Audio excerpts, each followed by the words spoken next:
Charlie Morningstar, a princesa do inferno, tem um sonho, que parece impossível, né? Mas o que realmente move ela é isso que a gente vai desvendar agora usando o modelo Myers-Briggs para entender a arquitetura psicológica por trás dessa visão, que é, ao mesmo tempo, otimista e super caótica.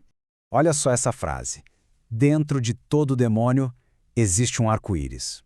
Pensa bem. Essa linha, que ela canta meio que do nada, resume perfeitamente todo o sistema de crenças dela. É a semente de onde tudo, absolutamente tudo, floresce. Mas a gente se pergunta, né? Por que logo a princesa do inferno ia tentar uma coisa tão ingênua, tão aparentemente impossível como redimir pecadores? Para a gente entender a Charlie de verdade, a gente precisa olhar para um motor cognitivo que dá força para essa visão toda audaciosa. Uma função que a gente chama de intuição extrovertida. E aqui, nossa, o contraste fica gritante. De um lado você tem a realidade nua e crua do inferno. É violência, é extermínio anual, é a depravação como regra.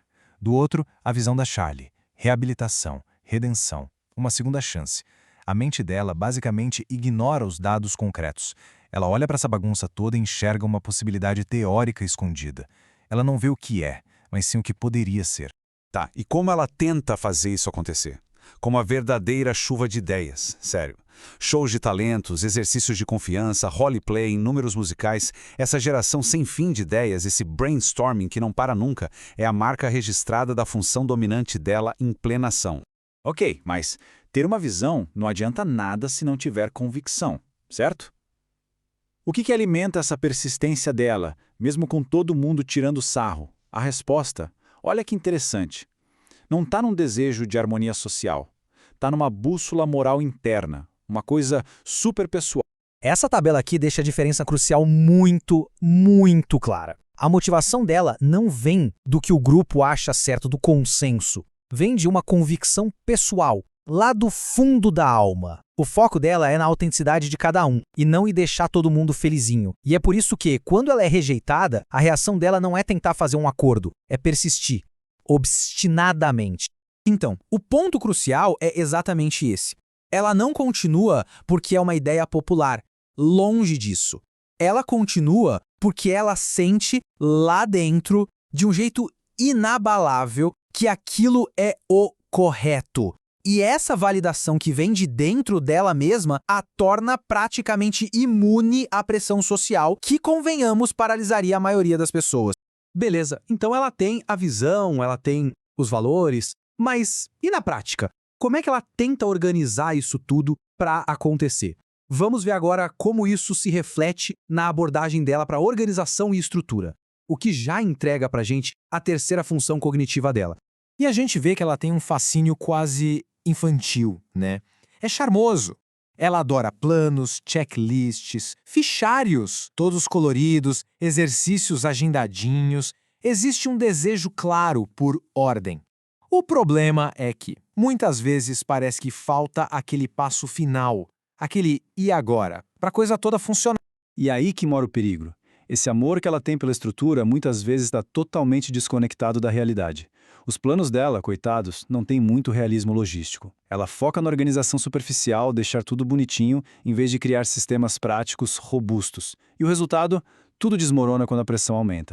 Agora, vamos para uma questão mais profunda. O que acontece quando uma mente que foi construída em cima de possibilidades infinitas dá de cara como um fim concreto, irreversível? Para a gente entender a psique dela de verdade, a gente tem que olhar para como ela reage sobre estresse. Mas não qualquer estresse. Estresse extremo, traumático.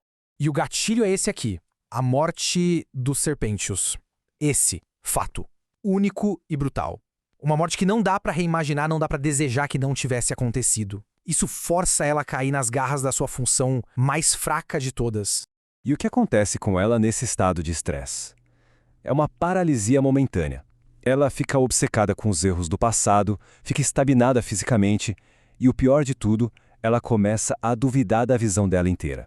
Por um momento, ela vira o completo oposto de quem ela é, presa por aquele único detalhe imutável do seu fracasso. E olha, a gente consegue ver todo esse mecanismo funcionando, toda essa pilha cognitiva, nos relacionamentos dela lá no hotel. É no contraste com as pessoas mais próximas que a personalidade dela fica mais clara do que nunca. Com a Vag, por exemplo, a gente tem uma dualidade perfeita. Pensa assim, a Charlie é o acelerador, sonhando com o futuro, criando possibilidades sem fim. Já a Vag, ela é o freio. Ela lembra dos perigos do passado, ela traz aquela base logística que a Charlie desesperadamente precisa. Uma é o equilíbrio da outra. Já o Alastor, ele é tipo um espelho distorcido. Eles até falam uma língua em comum, que é esse amor por possibilidades criativas, por um bom show, né? Mas o ponto de conflito entre eles é gigantesco. A motivação da Charlie vem de uma convicção moral genuína. A do Alastor vem de uma lógica fria, distanciada e, basicamente, do puro divertimento sádico. No fim das contas, é isso aqui que define a Charlie. A teimosia dela em defender a redenção contra todo o consenso social do inferno e do céu é a prova definitiva de seu tipo. Essa recusa em se curvar à pressão em favor do que ela acredita ser autenticamente certo é a chave de toda a personalidade dela.